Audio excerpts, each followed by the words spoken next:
So, Mark Cerny teamed up with AMD's Jack Huin for a full presentation, basically showing off the future of PlayStation tech, the results of what they call Project Amethyst. And man, there's a lot to chew on here. Digital Foundry highlighted 3 main innovations that stand out. Neural arrays. Think of this as clusters of compute units working together for machine learning. Instead of separate cores or tensor units like NVIDIA does, Sony and AMD are trying to make the existing architecture smarter and more cohesive. Radiance cores. This is basically AMD's version of NVIDIA's ray tracing cores, but taken a step further. These are dedicated hardware units designed for unified light transport. So yeah, it's all about ray tracing. Finally, AMD has something that can rival NVIDIA's ray tracing performance head-on. Universal compression. This one's super interesting. It's a brand new method to improve GPU bandwidth efficiency without needing massive memory buses or expensive GDDR upgrades. Digital Foundry described it as an intriguing little black box, likely some kind of lossless compression tech that makes data flow faster through the system without actually increasing bandwidth. Mark Cerny even answered a few of their questions over email, and here's where it gets fascinating. He explained that bandwidth is becoming incredibly expensive in next-gen GPU architectures. So instead of just brute-forcing more memory lanes like we've seen before, Sony and AMD are trying to outsmart the limitation. In his words, the extent to which the actual bandwidth of the GPU looks exceeded paper spec is something I'm very interested in. Basically, they want the PS6 to perform beyond what the raw specs say it should, pure efficiency magic. And that's kind of what we're seeing here. The PS5 had a 256-bit memory interface, and based on what's been hinted, PS6 might actually go smaller, like 160 or 192-bit. So if you do the math, that's not a huge increase in raw memory bandwidth, maybe 50 to 60% over PS5, which is way less than what you'd expect from a traditional generational jump. But here's the thing, they're not chasing raw numbers this time, they're chasing intelligence. Digital Foundry's Oliver McKenzie mentioned that RDNA5, which this whole Amethyst tech is based on, is built to scale for the next decade. Unlike RDNA4, which struggled with path tracing and complex ray-traced workloads, this architecture is supposed to finally handle those modern features without tanking performance. He said, "We're seeing an architecture that can probably scale well for the next 10 years of games." That's a bold statement, but it lines up with how PlayStation operates. Sony wants long-term scalability, not short bursts of power. John Linneman from Digital Foundry had another great point. He said, "This feels like AMD finally adopting the roadmap NVIDIA set back in 2018, the whole ray tracing and AI-assisted rendering direction. The difference is, this time, it's being custom-built for a console environment, which means we'll actually get to see those benefits in games, not just benchmarks." He also mentioned something important. Rasterization, traditional rendering, is still key, but the real leap is going to come from ray tracing and machine learning. Cerny even confirmed this himself, saying they'll continue improving raster performance, but the step change will come from ML and RT capabilities. And if you've been following PS5 Pro news, that's exactly what Sony's been pushing. The use of PSSR, PlayStation Super Resolution, and other neural-based upscaling tricks, solving the ray tracing struggle. This is where things start to really matter for us gamers. John pointed out that AMD GPUs, especially in consoles, have always struggled with ray tracing. You'd get nice visuals, but at the cost of frame rate or resolution. So these Radiance cores might finally solve that. He put it like this: "This seems like a real attempt to get a console that can handle these fancy new features, with good frame rates, good image quality, and without the usual trade-offs. That's what everyone's been waiting for. Ray tracing, that doesn't feel like a slideshow. Universal compression, the secret weapon." Now, this part really got Cerny excited. He said he has high hopes for synergies with machine learning. Basically, think about how FSR and PSSR work. They use neural networks that write data back and forth to system memory. Cerny believes universal compression can drastically reduce the overhead for those operations. In his own words, for example, FSR and PSSR are recurrent neural networks that write feature maps to system memory. How well will those feature maps compress? That's a huge deal, because it means AI upscaling, frame generation, and lighting calculations could all become dramatically faster and lighter on the system. It's like streamlining how the console thinks, letting it move data around more efficiently efficiently instead of constantly waiting for bandwidth to catch up. Still early, but promising. Now, Cerny made it clear that all of this is still in simulation phase, so we're not talking about final silicon yet. These are concepts being tested and optimized, but he also hinted that they've already built the core engineering foundation of it. The next step is getting prototypes into the hands of developers so they can figure out how to fully level up their engines. And that's the key. If developers get early access, the PS6 won't just be powerful on paper, it'll actually launch strong.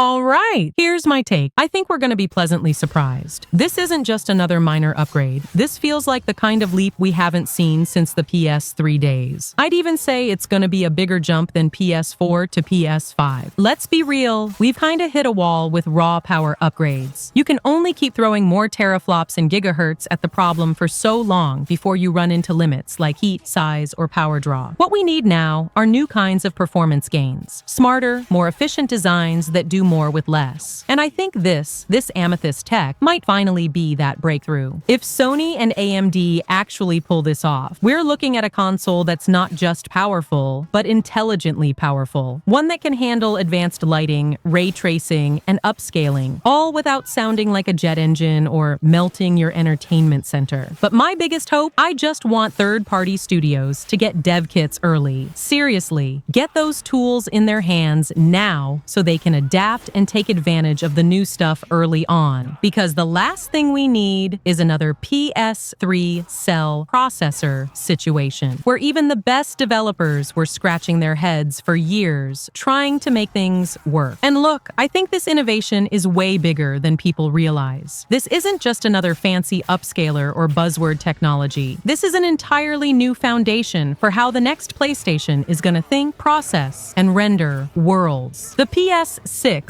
is shaping up to be an absolute monster. Now, if Sony really wants to make a statement, here's what they should do. Just unlock all the frame rates from previous generations. Not just first-party exclusives, but all the big ones. You know they can. Well, except Bloodborne. That game's just cursed at this point, let's be honest. But seriously, just push a patch that unlocks FPS and bumps resolution. You don't even need to rebuild the whole game. Just tweak a few parameters. Change the FPS cap from 30 to 60 or 120, bump the resolution target from 1080 to 1440p or 4K, whatever the engine can handle. And don't give me that old line about some developers don't want their IP touched. Come on. If studios were really that paranoid about people tweaking their code, they wouldn't release anything on PC, where modding is literally part of the culture. Sony doesn't even need to go in and rewrite anything drastic, just a couple of changes in the back end. I'm obviously paraphrasing here, so don't come at me with the classic actually comment. If you know